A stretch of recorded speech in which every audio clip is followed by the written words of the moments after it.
In a sun-baked village of parched fields and tired winds lived a woman named Zara and her husband Yusuf. They were poor, dirt poor, but rich in patience and hope. Their first joy after years of prayers and empty cradles was a boy they named Navid, meaning good news.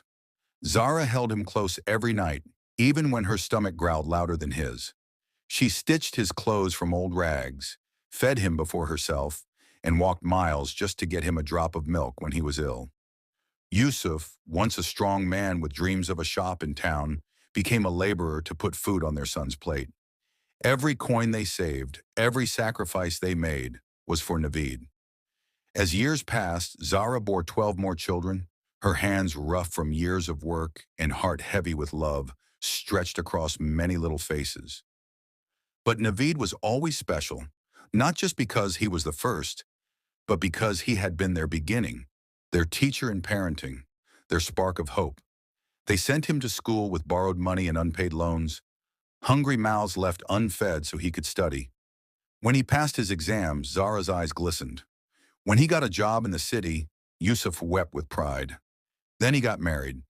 After that, the calls became shorter, the visits rare. His wife didn't like the noise of the big family, the dirt of the village, or the simplicity of his parents. Navid changed. His tone grew sharp. His eyes, once filled with dreams of making his parents proud, now looked away when Zara spoke of struggles or when Yusuf asked for a little help.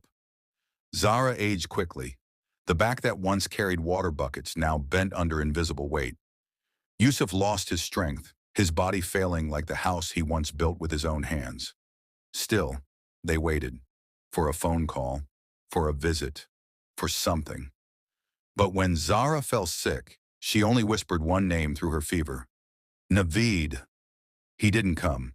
Yusuf sat beside her bed, his weathered hands clasping hers, whispering, "Maybe next week. He'll come next week, Zara." She nodded weakly, a mother's eternal hope still burning in a dying heart. She passed away quietly. 3 weeks later, Yusuf followed. He had nothing left to live for.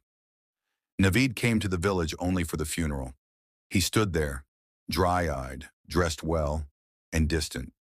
He listened to people speak of his parents' sacrifices, their love, their pain. He didn't say a word, and when someone gently said, "They were proud of you even in the end," he only nodded and looked away, unable, or unwilling, to face the mirror of his own indifference. He left the village that night and never returned. Somewhere deep inside, perhaps a tiny corner of his heart ached. But pride is a cruel thing. It keeps doors locked long after the knockers are gone.